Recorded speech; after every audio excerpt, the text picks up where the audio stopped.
Vamos lá, gente? Vamos dar continuidade? Vamos então para a parte 2, tá bom? Vamos entrar em gramática, acento tônico e acento gráfico. Só que antes de nós entrarmos na parte de gramática, deixa a tia ler uma historinha para vocês aqui, uma fábula. O rato embaixo do celeiro. Um rato morava embaixo do celeiro. No chão do celeiro havia um buraquinho e o trigo caía no buraquinho. A casa do rato era boa, mas ele queria melhorar sua residência. Roeu e aumentou o buraco e convidou outros ratos para visitá-lo. Venham até minha casa, disse. Vou tratar bem de vocês. Tem comida para todo mundo. Quando chegou os ratos, ele viu que o buraco não existia mais.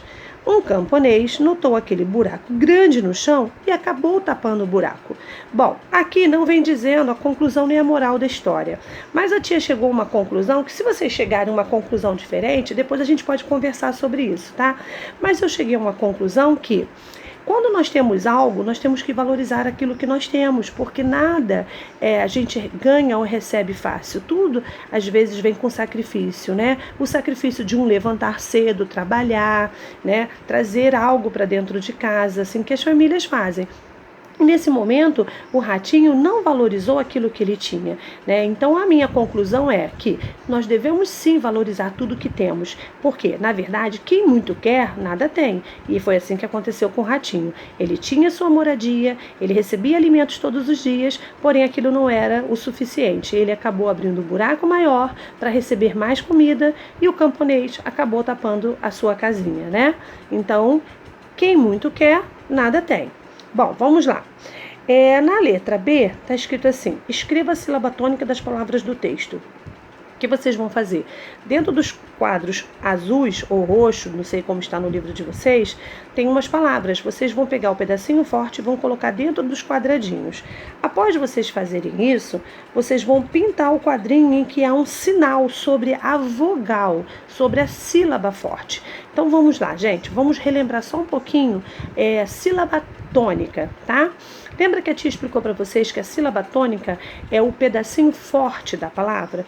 Tia, como podemos perceber o pedacinho forte da palavra? Quando a palavra tem um acento, né, que é o que nós estamos falando hoje, fica muito mais fácil para saber aonde é o pedacinho forte. Mas quando a palavra não tem acento, a tia explicou para vocês que nós podemos chamar por ela, né? Você chama pela palavra e você vai perceber que na sílaba que você demora um pouquinho mais chamando, é o pedacinho mais forte. Mas o caso de hoje aqui, nós estamos falando das palavras que já vêm acentuada, tá? A maior intensidade na pronúncia de uma sílaba é chamada de acento tônico. Ele indica a sílaba tônica da palavra mais forte. O acento tônico pode vir marcado na escrita por um sinal gráfico colocado sobre a vogal da sílaba tônica. Esse sinal gráfico nós chamamos de acento gráfico. E nós temos dois, que é o acento agudo e o acento circunflexo. Como nós podemos diferenciar? Presta atenção, turma. Todas as palavras acentuadas, tá? Que você coloque acento nela e que o acento for agudo, agudo, agudo. Vamos lembrar aquele agudo? Como é um agudo, tia? É o grampinho que a gente falava antigamente, que coloca assim na palavra da vovó. É o grampinho, tá? O acento agudo, ele entra em todas as vogais. A diferença dele para o acento circunflexo é que o acento agudo, ele pode ser acentuado na letrinha A, E, I, O e U. Já o acento circunflexo, você não pode acentuar nas outras demais letrinhas, que são a letrinha I e a letrinha U. O acento circunflexo, ele só pode ser usado na letra A, E e O.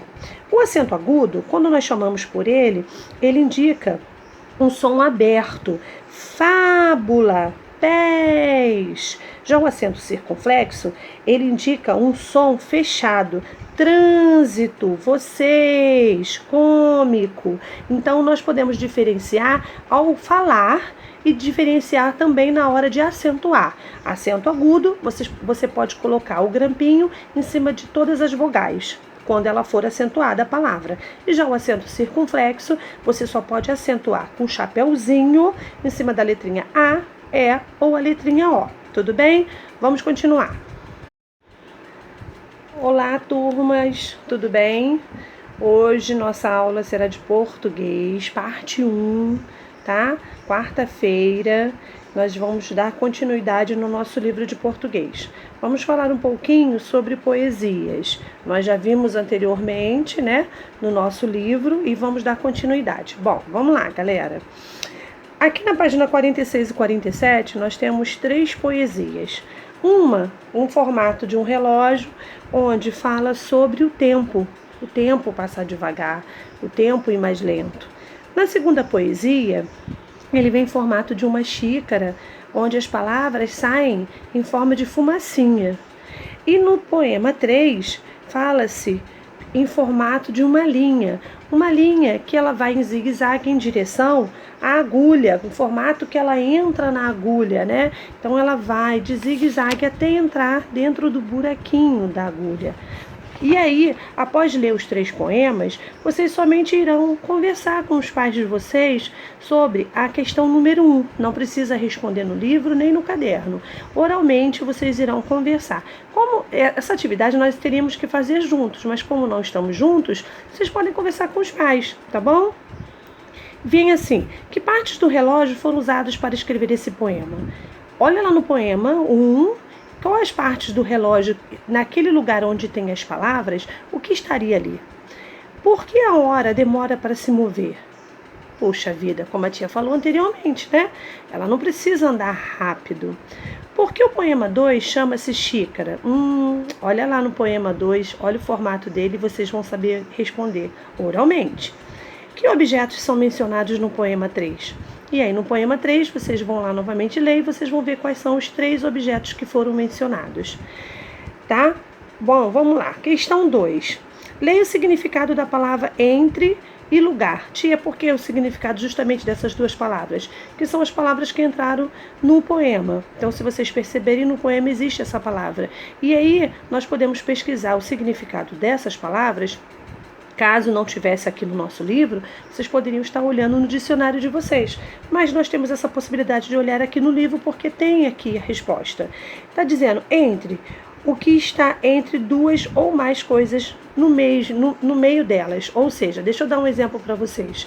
Senta o Guilherme, senta a tia Tânia e senta a Anne. Quem está entre eles? É a tia Tânia, eu estou no meio. Então, entre é quando você está no meio de algo ou de alguém, tá? É lugar, um certo ponto ou um determinado espaço. Como assim, tia Tânia? Dá um exemplo, vamos lá. Na sala de aula, nós não temos lugares fixos, correto? Porém, no momento que você entra e você senta, aquele é o seu lugar. Então, o seu lugar determinado é aquele que você sentou naquele dia. Então, isso quer dizer lugar. Agora, explique por que o minuto está entre lugar. Então, vocês agora com a explicação das palavras do dicionário, vocês vão colocar aí com suas palavras. Observe o poema 2. Letra A. Que imagem ele forma? Olha lá o poema 2 e observa a imagem que ele forma. B. O que o poema fez para dar essa forma de poema? Não, desculpa, turma. O que o poeta fez para dar essa forma do poema? Só vocês olharem lá, olhem as imagens que vocês vão saber responder essa questão. Página 49, 4. Vocês vão olhar o que está dentro do quadro roxo e do quadro azul e vocês vão ver qual o significado se encaixa melhor. 5. Na última parte do poema 2, há um sinal de pontuação. Vocês sabem que sinal é esse? A gente usa direto em sala. B. Para que serve esse sinal? O que ele representa no poema? 6. Releia o poema 3. Que imagem é formada pela palavra linha e pela palavra carretel? Que imagem? B. Que imagens são formadas pelas outras palavras do poema? Isso olhando no poema 3, tá bom? E na questão 7, vocês vão marcar são 3, somente 3 alternativas aí estão corretas. Uma está errada. E de qual forma e de qual dos 3 poemas você gostou mais? Você vai olhar as formas dos poemas, ler o poema e você vai escrever aí qual que você gostou mais e por que você gostou mais desse poema. Tudo bem? Continuando, turma, agora nós vamos para a parte 3 do nosso vídeo, tá? Onde nós estamos na página 51, tudo bem? Escreva nos quadrinhos a sílaba tônica das palavras. Vamos lá, vamos lembrar. A palavra vem acentuada, eu já sei que o pedacinho forte é onde está a sílaba é do pedacinho forte, né? Muito mais fácil. Mas quando a palavra não está acentuada, o que nós temos que fazer? Chama pela palavra. Vou dar um primeiro exemplo aqui para vocês. A palavra bonito, ela não tem acento. Então eu vou falar bonito. Ih, ninguém me atendeu ainda, vou chamar de novo. Bonito! Eu percebi que o ni é o meu pedacinho forte. E aí eu vou colocar ali. Já na palavra rápido, eu não tenho dúvidas. Por quê? Ele já está acentuado. Se ele já está acentuado, eu já sei que o pedacinho forte é onde está a sílaba. No número 3, escreva as palavras trocando os símbolos pelas vogais. Nós temos 4 símbolos e 4 vogais com acento e sem acento. Não, com acento circunflexo, com acento agudo, com acento circunflexo, com acento agudo. Só que vai diferenciar na forma que vocês chamarem pela palavra. E lembrando que o acento agudo você pode acentuar nas vogais todas, que é A, E, I, O, U. E o acento circunflexo somente entra na letrinha A, E e O. Tudo bem? Após vocês fazerem isso, vocês vão sublinhar as palavras que têm a vogal tônica aberta. Você vai passar uma linha embaixo da palavrinha que tem a vogal tônica aberta. Ou seja, são aquelas palavras acentuadas com acento agudo. Isso mesmo.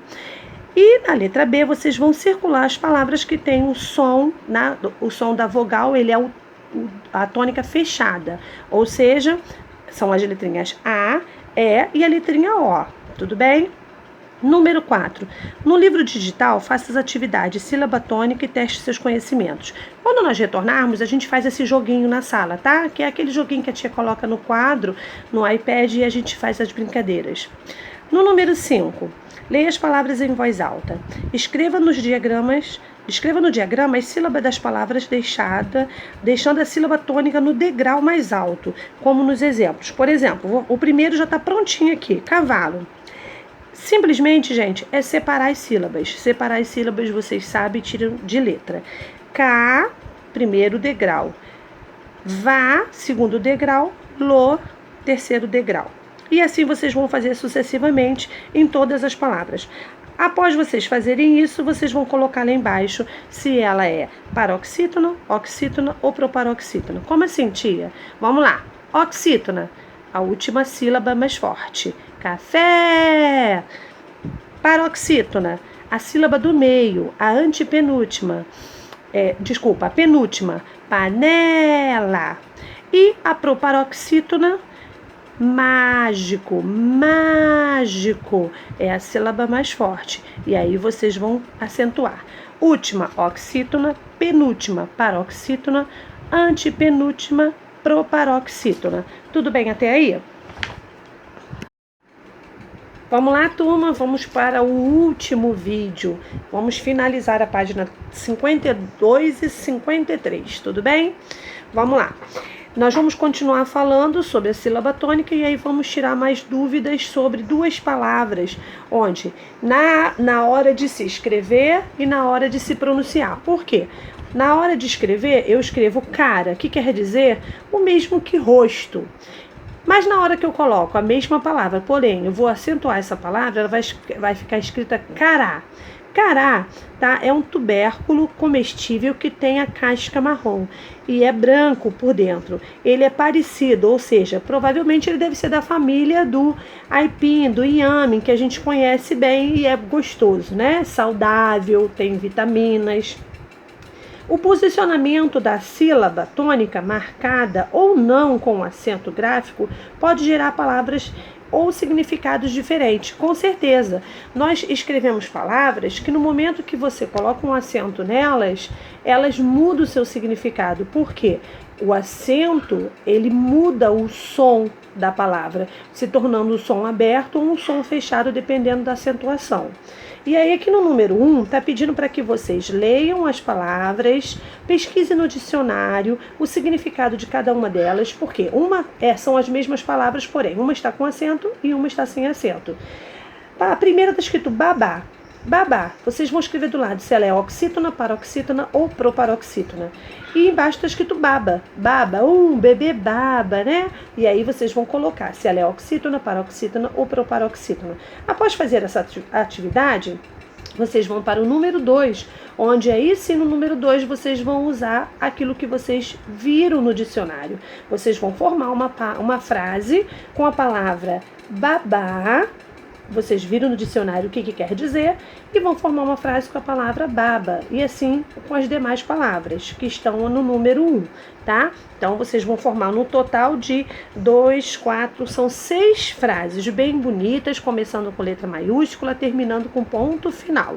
Não se esqueçam que se vocês forem colocar nome de alguma pessoa ou de algum lugar, letra maiúscula. Caso contrário, somente o início da frase com letra maiúscula, tá bom? Vamos lá, para a página 53 e última. Compondo versos, né? Nós temos um verso aqui embaixo escrito por Andrade no dicionário. Afinal, o que é Andrade?